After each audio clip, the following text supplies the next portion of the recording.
Hello friends, so we'll be looking into this query now. So we have to find whether the transaction is a suspicious transaction or not from this table. So what is the condition for a transaction to be qualified as suspicious? So if three or more than three transaction happens within 60 seconds, then we can say that those transactions are suspicious transactions. So we have this table suspicious where transaction ID, user ID, amount and transaction time is given. So for every user ID we have to find if there is any suspicious transaction happening. So if we see this user ID, three records are there, and carefully if we see the transaction time of these three entries is less than 60 seconds. So this happens at 10:54:34 and then 10:54:55. So it is less than 60 seconds, and the next transaction 10:55:04. So if we consider these three transactions, all these three happens within 60 seconds.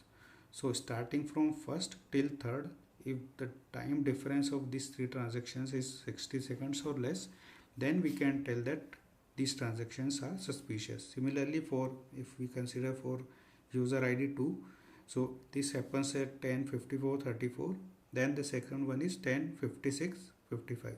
So it is clearly more than 60 seconds, it is more than 2 minutes.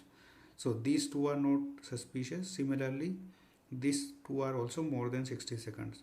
So in this manner we can say that this for user ID 2 there is no suspicious transaction, and we have to ensure that three continuous transactions should be within 60 seconds. If only two are there, then we won't qualify them as suspicious. Now if we look at user ID 4, so these two transactions, this happens within 60 seconds, but this third one, this happens at 57, which is more than 60 seconds, and we cannot say these three are suspicious. Similarly, this is again less than 60 seconds, but again this 10:59:40, this is more than 60 seconds. So for user ID 4 we won't say that there is suspicious transaction, but for user ID 1 we have to tell that these three are occurring within 60 seconds, hence these are suspicious. So let's see how we can solve it. So directly, since it is given that we have to find for three transactions, so what we can do, we will just mention that lead, then what we have to find,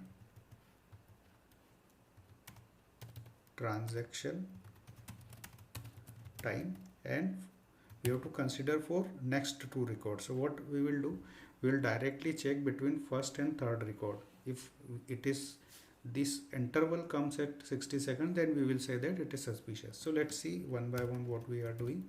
Over partition by user ID, order by transaction time as lead. Let me put as next. Transaction time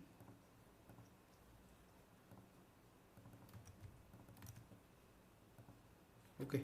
So if we consider this user ID 1, so what we are doing, this is the first transaction, then this is the third one. Similarly for user ID 2, this is first, this is third one. So for every user ID we are just finding the comparing one transaction with the third from that particular transaction. So if we consider for user ID 4, this is the first one and this is the third from this transaction. For this transaction, this is the third one. So we just have to ensure that between any three combination of transaction, if it is less than 60 seconds, then it will be suspicious. So we already got this next time.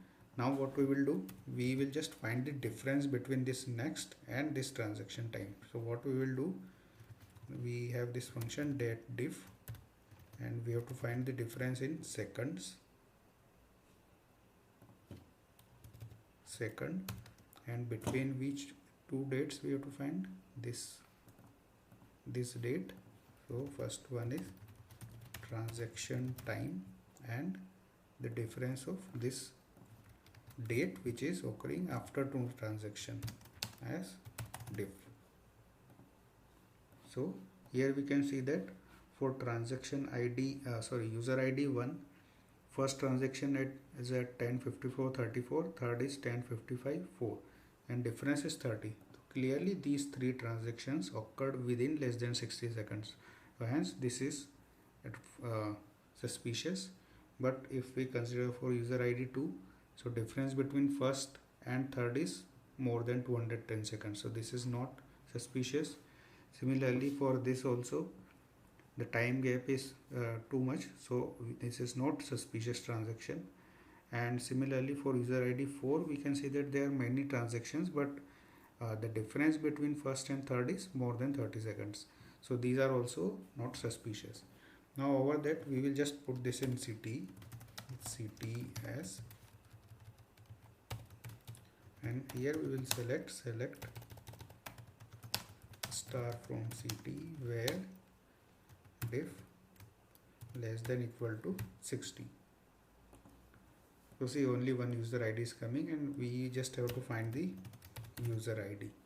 So user ID 1. So only for user ID 1 we were able to find some suspicious transaction. Now instead of that, we don't even need to create these two functions. So what we can do, directly here itself we can put this itself we can remove. So here also we can get the same result. So there is no need to separately calculate this value. We can directly put this in date diff. So in this manner we can also find, but if we want separately to see the difference, then we can use this lead function separately, this next value. But if it is not needed, then we can avoid it. So finally we can see the user ID 1 which faced some suspicious transaction. So I hope you are able to understand this video. Thank you.